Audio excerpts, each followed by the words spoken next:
Hi guys, welcome back to the Player YouTube channel, and today we're going to be taking a look at a car from Korea, South Korea to be precise. It's a Kia Motors, and you've probably all heard of Kia now, but a few years ago they were virtually unheard of, and they did produce some horrible shitty cars back then. But now, oh my god, has that changed, because here today with me is the new Kia Proceed. Before this was the Ceed, which we featured a few months ago, and if you click up here now you can look at that video as well, because it's very interesting how good these cars are getting, especially this one. Now the Proceed comes in a couple of different variants. This one is the 1.4 litre, around 138 brake horsepower, and there is an all singing and dancing 1.6 litre version which has got over 200 brake horsepower. This is the one we've got today, this is the one we're going to talk about, and this is the one we're going to show you around. And I'll tell you what, for a little over £25,000, this car is amazing value for money. Let's check it out.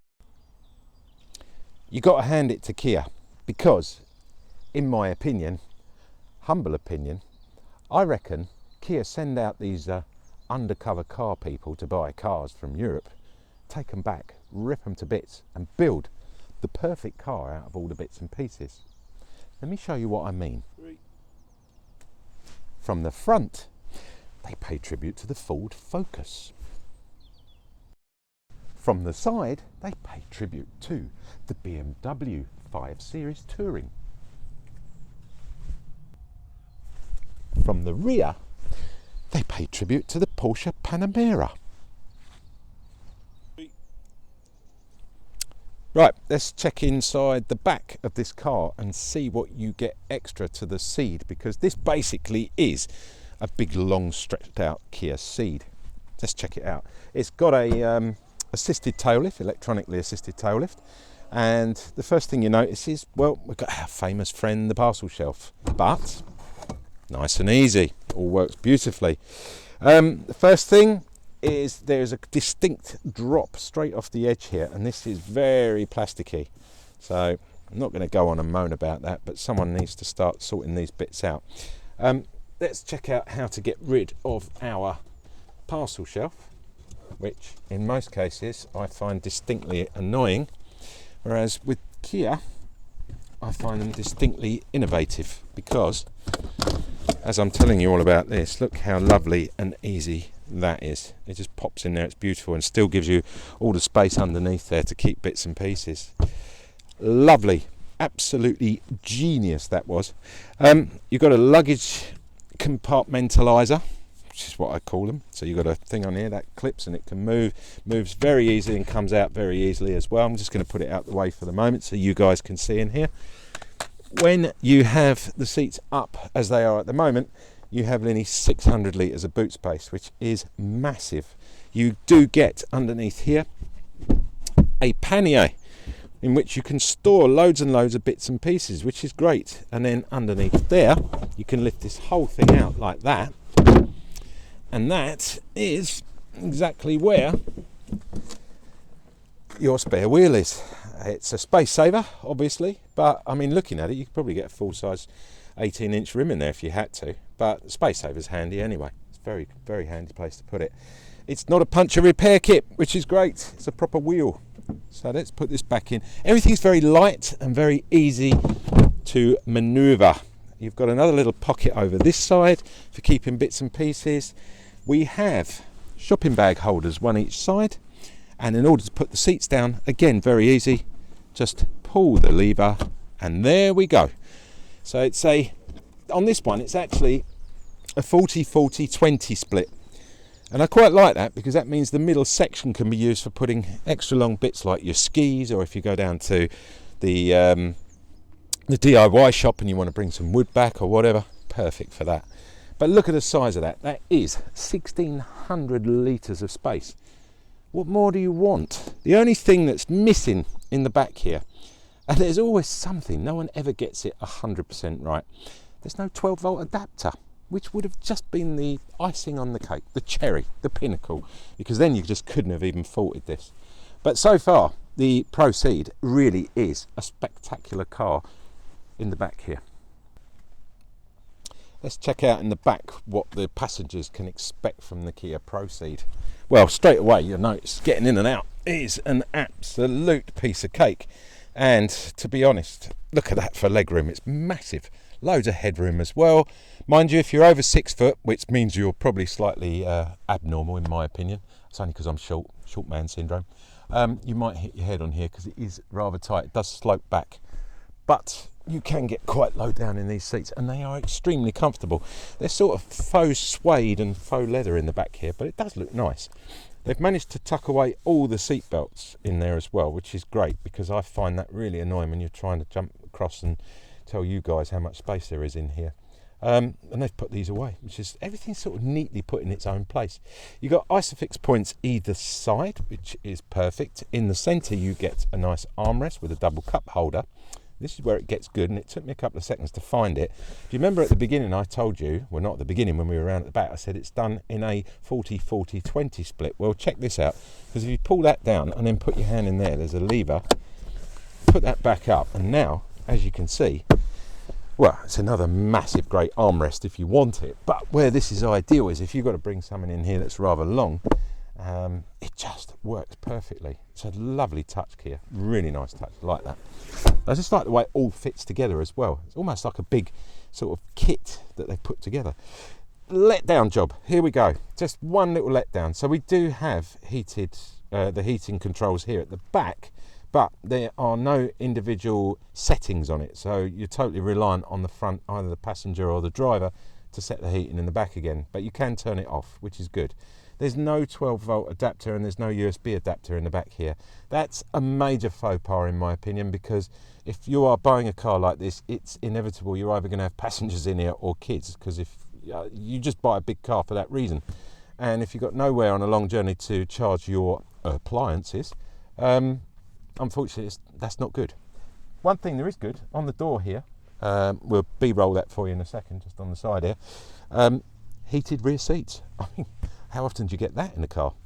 Let's jump in the front, because Kia do have a habit of packing these cars jam full of tech, and I'm looking forward to showing you all the bits and pieces the Kia Proceed comes with when you buy it as standard. Let's check out up front, because this car is fully loaded and it is absolutely amazing up here. Okay, before we go any further, it's obviously keyless, so you can just push the button and away she goes and the seat moves back. It's a fully adjustable electronic seat over here. Let's shut the door so it's a little quieter. Let's start with the essentials. Well, we've got a double cup holder, which is rather nice, and it hides away in there rather neatly as well. 7-speed DCT gearbox, which is, well, we'll talk about that when we get out on the road, but it's absolutely phenomenal. You have a couple of different modes in here. We have the auto mode and the sport mode, so not a great deal of choice, but that's all you really need in this car. It's superb when it comes to sitting out on the road. Then we've got all the comfort attributes. So we have the heated front seats, super. We have a heated front steering wheel as well over here. I love the fact that the heating controls are completely nice and big and separated, and they're nice big and easy buttons to use. So if you've got gloves on and it's cold outside, it's very easy to grab hold of these things. Again, also with the radio and the multimedia system that comes with this car as well.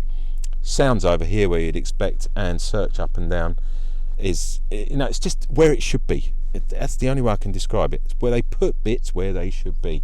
There's an 8-inch touchscreen. I've got it up on the split screen at the moment. You can go straight into the full map if you want to. DAB radio, you've got a multimedia on there. I'll turn the sound down. We've got the Nav System on there, and then very easily you can move between bits and pieces on here, change your route, go back to home or wherever. I like the split screen, it's really good. It's a basic system, but it works. In here we have a very large cubby hole. You get everything you need to in there. Bit of piano finish here. You know what I always say about that, it will get scratched unfortunately, and that will detract from the value. Apple Play and Android mirroring on this as well, and you've got a wireless charging for your Apple iPhone 8 and above, just underneath there, and it will come up on a little button there to say it's charging. Underneath here, hidden away, you have a high-speed 12-volt charger, a standard 12-volt charger, and a USB, and there's an aux out as well, which is just amazing for a car, as I said, that starts, this particular model comes in at around about £27,900 with all the bits fully loaded, but 25 grand plus gets you a car like this, and you can add your own bits and pieces as and when you want. On the steering wheel to the right we have the cruise control, and we have distance control setting on here as well. On the left we have your telephone functions, because obviously you've got your phone is all Bluetoothed in as well, and you've got your speak function as well, so you can command the car to do certain things once you've set it up as well. Safety functions, well, we've got blind spot mirrors, we've got lane the lane adjustment coming out of your lane system built into this, autonomous braking in town. The list is just endless with this car. It really is total value for money, and I love driving it, and that's where we need to be now, out on the road driving this car, because I need to give you some feedback as to what it's like when you get it out on the actual road.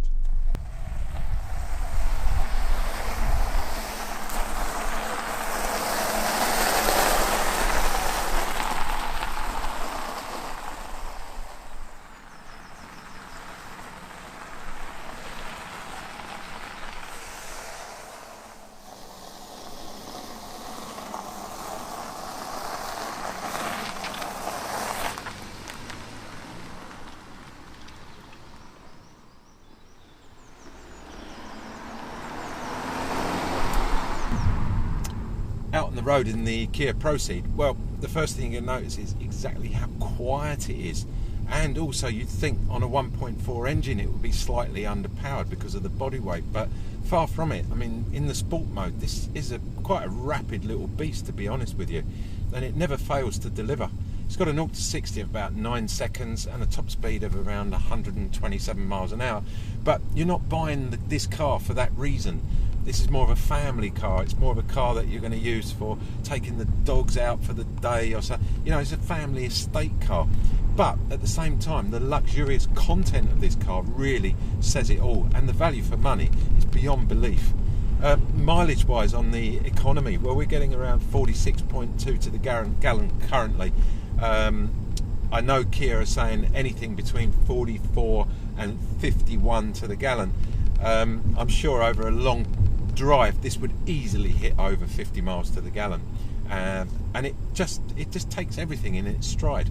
It's a cracking car. I would thoroughly recommend that you get out and give it a test drive, and don't forget, while you're doing it, stick the tunes on, because this comes with a JBL sound system as well.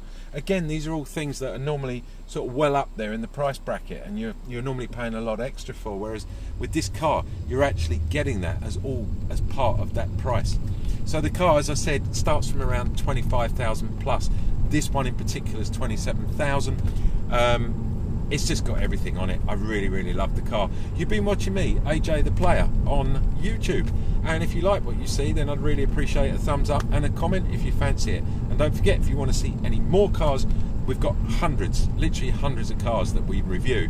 Just subscribe if you want updating, or just go and have a little look on the YouTube account for all the different cars that we do. Thanks for watching, guys. Catch you next week with yet another car.